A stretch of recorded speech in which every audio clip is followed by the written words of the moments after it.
So I've been practicing meditation for about 7 years now, and I used to be a very angry person.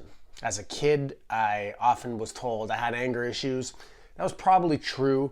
And over the years with my meditation practice, I've come to realize a lot about the nature of my anger and come to realize a lot about the nature of anger and hatred in general. And today I'm going to share with you what you need to know about anger. If you are someone who struggles with being angry or you just tend to be angry all the time, this video is going to be helpful for you. Okay, so we're going to start by recontextualizing some ideas, some common notions around anger. So, anger does not need to linger. We don't need to be angry at something and simply maintain our anger about it. Oh, when I think about this, it makes me so angry. There's probably a lot of things you can think of where that statement is true. That does not need to be the case. You can come to change your relationship with those things that make you angry. Another misconception is that anger is bad. Anger is not fundamentally bad. In fact, it actually serves you in some ways, but we're going to get to that later. There's nothing we can do about our anger. Not true. I've heard people say that before, and it's just like, oh wow, you don't even realize that there's something you can do about it. But if you're someone who thinks that way, it's not true. There is a lot you can do about your anger and your tendencies to hold anger and hatred. I can't let go of my anger. Yes, you can. Depending on the nature of it, you might simply be able to let it go through some practices that we're going to talk about here. Or you might have to unpack it a little bit before you can fully release it and transcend it.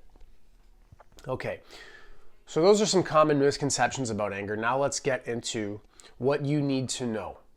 The first big thing that you need to know about anger in order to be able to release and transcend it and understand it more is that in many cases, not all the time, we're going to talk about when it's not the case, but in many cases, anger is a protector emotion.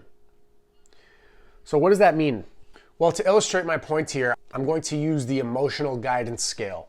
This is a very great resource. If you're not familiar with it, I encourage you to get familiar with it. I have a whole video on the book I read that taught me about this resource. So you can go check that out. I'll put the link in the description down below. The book was called Ask and It Is Given. But the emotional guidance scale is very important to understand this concept because it highlights the fact that different emotions tend to feel better or worse in our bodies. So anger is decently low on the emotional scale, but it's still higher than despair and grief and a feeling of powerlessness, which is on the lowest end of the scale.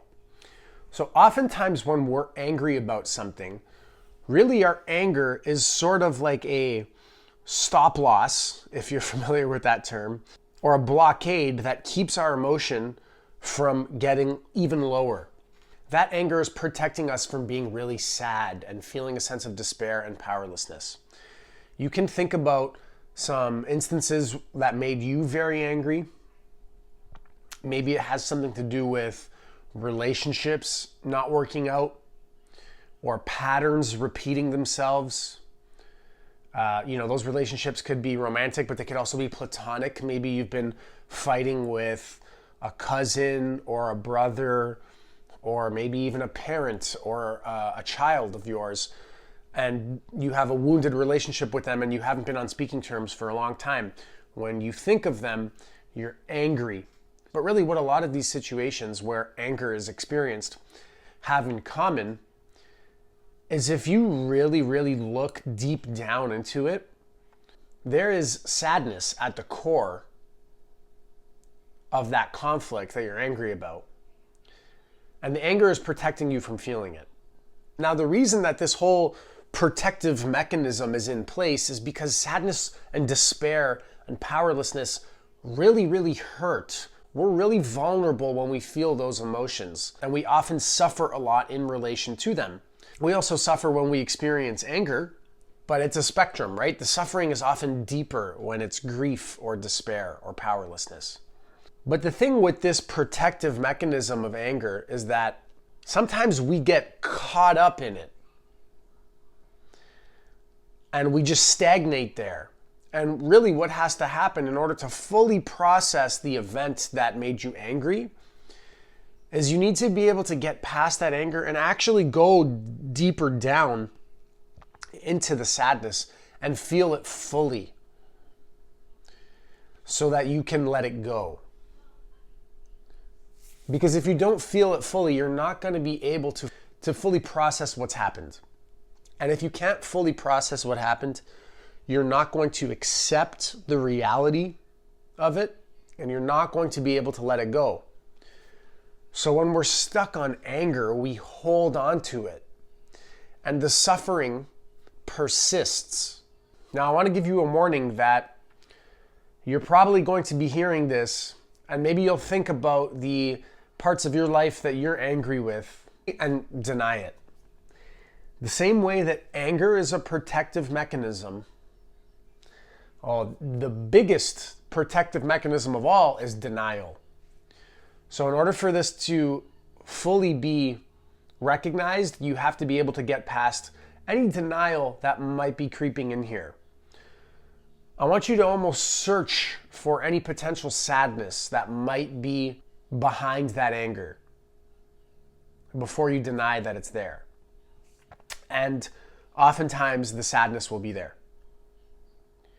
In order for you to not be hung up on that anger anymore, you have to allow yourself to feel the sadness fully, face the reality of the matter, and then you can accept it and either be able to act accordingly with a more clear mind, trying to find solutions to the problem that you're having, or you tried the solution, but it takes two, and your parent or sibling or cousin or old friend isn't willing to resolve the conflict. They're stuck in their old ways. Well, now you can at least recognize that and move to a place of acceptance before you can move on.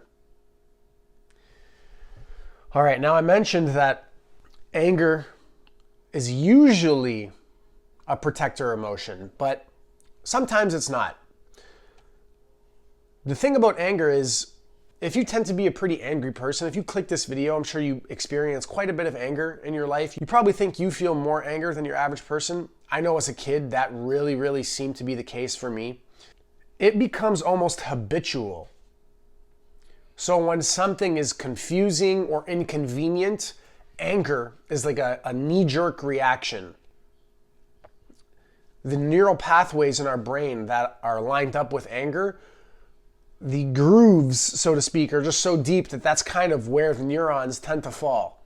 So if you experience anger in this way, which I know I often did, this is where you need to be able to recognize when you're experiencing anger in a habitual way, and you need to be able to feel it in your body, see it for what it is, take a deep breath, and release it on the exhale. And this is something that you can do. If you really pay attention, you can really feel the anger in your body when it's there. You can feel it, like the energy behind it coursing through your veins. And you can let it go. And the breath is a great tool for letting anger go when it presents itself in this way. Now, the problem here is going to be being able to continuously recognize when the anger is present with a conscious mind, and not just let the anger take over and control you and make you scream at that guy beside you who did something stupid in traffic. You need to be able to see your emotions when they arise. And meditation is a very important practice that is going to help you grow that skill. Like I said, I've been practicing meditation for like 7 years now. You get better and better at observing the activity of your mind and body in a more objective sense, so that you're not as tied up with it. And this is good because you're not as tied up with the emotions. You can observe them and decide, I can let this go. This is just causing me to suffer. And anger that arises in that habitual sense really does cause so much unnecessary suffering that you can just become more conscious of and release with your breath, with your mindfulness. If you don't know how to practice meditation, be sure to check out this video here. It's a quick 2-minute video that just explains how it's done. Meditation is going to feel difficult at first. It doesn't mean you're doing it wrong. It means you just need practice. That's why it's called a meditation practice. The more you do it, the more you are going to see your conscious mind be able to observe what's going on in your mind and in your body. And you will be able to get back in the driver's seat of your own life and not let your emotions run you. All right, guys, before I go, if you wanted to book a free coaching call with me, there is a link in the description down below. There's also a link for a free life audit workbook. That's a great tool. I personally use one. Helps you get really clear on what you want out of life and track your progress towards your goals as well, all in one organized place. So be sure to claim yours if that sounds appealing to you. Thanks for watching. Be sure to subscribe to my channel for more content like this, and I will see you in the next one.